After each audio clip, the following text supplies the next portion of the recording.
to their lead. And that rushing touchdown, his fourth, puts him just one shy of the NFL record in a single game. And we all know he would love to get to that record and even beyond it, but he doesn't need to in order to impress in this one, does he? What a performance. What an absolute great game that he's had here in this one.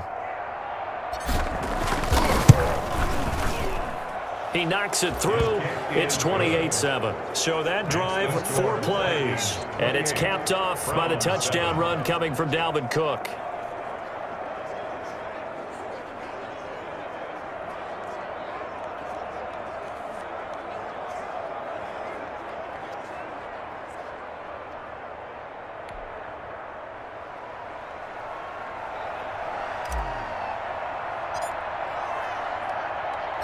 The kickoff team on the field now as they will send this one away. Takes this about 5 yards deep, and it'll come out to the 25 as he will not attempt to return. Heading out as the Cleveland offense now as they get set to take over here. They're down 3 touchdowns to this point, needing to put something together as they have it.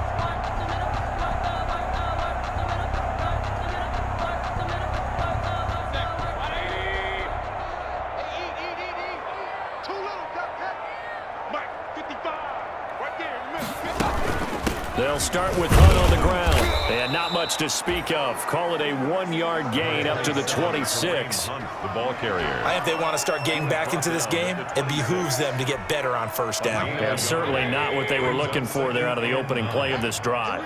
The last play got just a yard. Here's 2nd and 9 from the 26. A run for Nick Chubb. And he powers his way up past the 30. Nick Chubb, the ball carrier. Well, they certainly have been able to get him going and establish the run, so I think it's time to abandon that plan and start chucking it all over the park. And you know who's excited about that? The defensive front. They got a chance to pin their ears back and get after him now. And that is incomplete. Oh, he had a defender right there with him to force that to the ground. And 4th down now coming up. It's 4th down.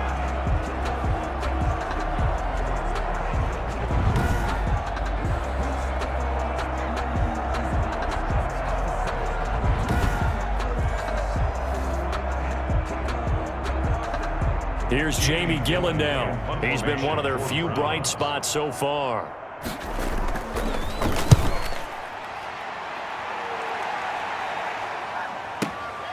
This is taken at the 15.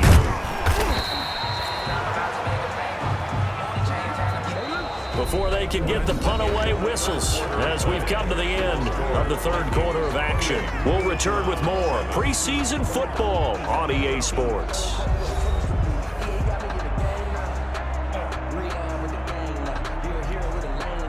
Here are the Vikings now to start their next drive. They've got a chance now to put this game away following that last defensive stop and punt. A nice burst there as they'll get about 7 that time on the first down run.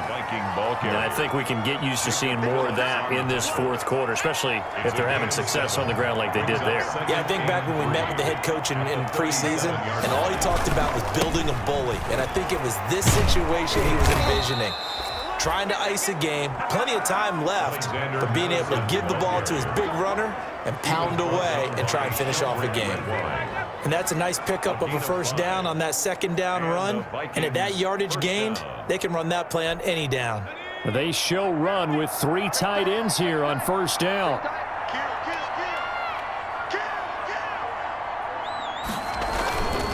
They'll run it with Madison. Fighting his way through Cotton. That's good for 21 yards and a first down. Thought they were going to have him down a lot earlier, but he was able to shed that tackle. Shows the value of the weight room, doesn't it? Shows the value of the attitude when you run the football. Don't go down easily. Break a few tackles, gain some additional yardage.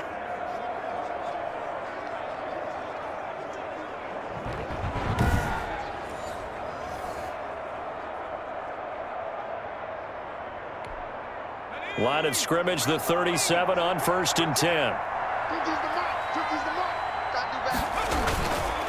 going on the ground with Madison. And he'll be taken down at the 33, a pickup of about 4. Madison, the Viking ball. End result of that one, a nice 4-yard gain. So you can use that to set up your play-action game, or you can come right back and continue to run the football because as an offensive play caller, you're on schedule and feeling pretty good about your next couple of calls.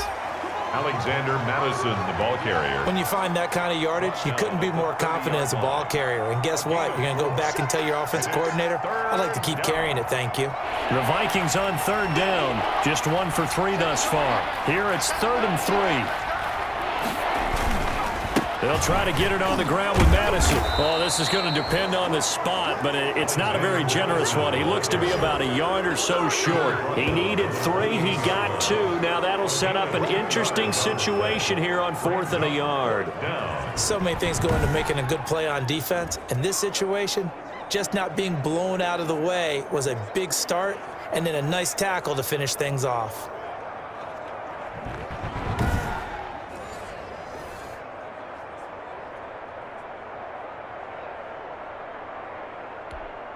And no move to get the offense off the field. They'll stay put on 4th and 1.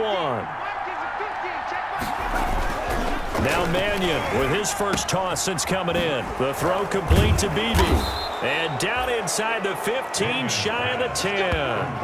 That one good for 17 yards on 4th. Couldn't ask for much more from your offense there. First down. Felt compelled to go for it there on 4th down. Trailing in the 4th quarter, they got it done. And there's always a lot of pressure on a 4th down call. Doesn't matter the distance. You still have to get it done, as you noted, and they did.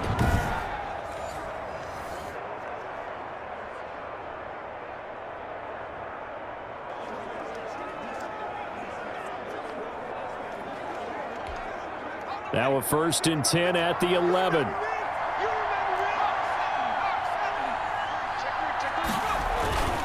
Here's Madison running on 1st down. Leave him with a 2nd and 3. I have to chuckle to myself a little bit, Brandon, because right now I could be in that huddle with that offensive line. I know exactly what they're saying. If you call a pass play here, we're going to call timeout. Run the football. We've got control of this thing. Get in behind us and let's go. Their time to shine. So the Vikings in possession of the football as we get you reset. And the scoreboard on their side, they're just looking to melt away these final couple of minutes and put this one in the left-hand column. And he'll get it down close to the goal line, but not quite in. Call it a gain of 3, but not enough to move the sticks. It'll be 3rd and about a foot or 2. That play reminded me a lot of a former teammate of mine. We used to call him the trash man. His ability to sift through traffic and make plays was uncanny. And that's exactly. And he'll get in. Touchdown, Minnesota. Taking it in from a yard out. And the Vikings are going to widen that advantage. Is it okay if I break one of our rules, partner, which is to never call a game over until it's over? Because this certainly feels like it's over after that drive. Yeah, that was spirit-crushing, wasn't it? And now you just kind of felt the air go out of the balloon. Yeah, they were fighting so hard to stay in there, and they knew they had to stop them on that drive. But when they were unable to, I think you're exactly right. You could see them sag on their sideline, and I think this one might just be over.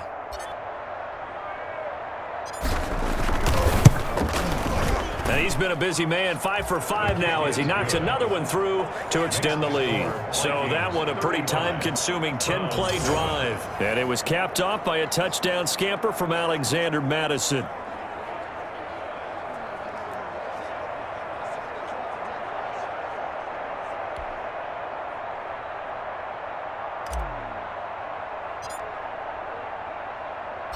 Out is the kickoff unit as they run up and send this one away. On the return, Dontrell Hilliard. And he'll get this just up past the 20, but a marker is down. Let's get the call. Receiving team.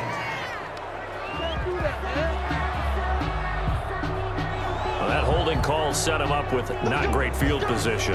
Not at all when you tack on the penalty. With that field position after the return wasn't terrific. It's not a great starting field position as well. The first throw now for the backup, Keenum. Screen play, Johnson. And they're able to bring him down at the 20. Keenum's pass. The screen was executed and completed, but where's the worry on the play? How many times is a quarterback going to get hit? Because offensive linemen have to do an acting job of making sure it looks like they're whiffing on blocks. But you got to slow them down a little bit, because if you don't, that's a lot of big guys coming at your quarterback in a big, fast way. And boy, he can get hurt. A gain there of 21 yards. That was a beautifully executed screen pass. Let the rushers get upfield. The blocking forms in front. Lofted it to the runner. And now, not only does he have open space in front of him, he's got an escort as well, and they pick up big yardage. The Vikings going to signal for the first of their timeouts. That'll leave them with 2 remaining. We'll be back after this.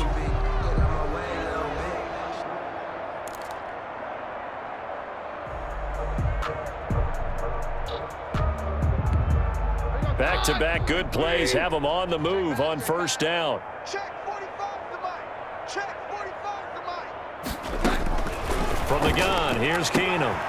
Kadero Hodge has it complete. And he'll go down, but not before getting this inside the 30. Now the Vikings will use the second of their timeouts.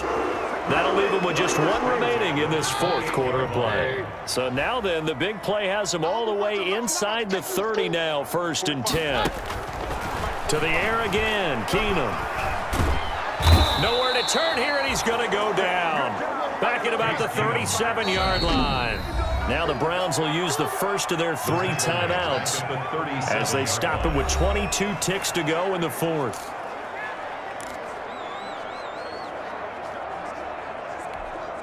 Back quite a ways here, facing 2nd and 19. Shotgun snap for Keenum. He'll get this into the hands of Hodge. And he's taken down, but not before reaching the 10-yard line. Now the Browns signal for the second of their timeouts as he'll stop it with 13 seconds left to play. So not quite a 1st and goal. It's 1st and 10 from the 10. Keenum now on first down. This will be caught at about the 5. And he'll get this down inside the 5 to the 4 before he's out of bounds. Out of bounds. 6 yards was the pickup on the last completion, so here's 2nd and 4. And now whistles and a flag, and I think we got a jump here. Encroachment, defense. So that's going to move them half the distance. First of all, you can't jump in this situation, but think about your play calling now. Could easily change what you want to do and maybe make things a little bit easier. 2nd and 2 now. The penalty leaves them in pretty good shape. Keenum feeling the pressure here and taken down. A sack back at the 7. And the clock will now stop as a timeout is called with 5 seconds left. Here's play number 7 on the drive. This is 3rd and 7. 45. One last throw for Keenum. And it'll be intercepted. Picked off with great anticipation. And a big turnover there as his guys will get the football back. At their own 20-yard line.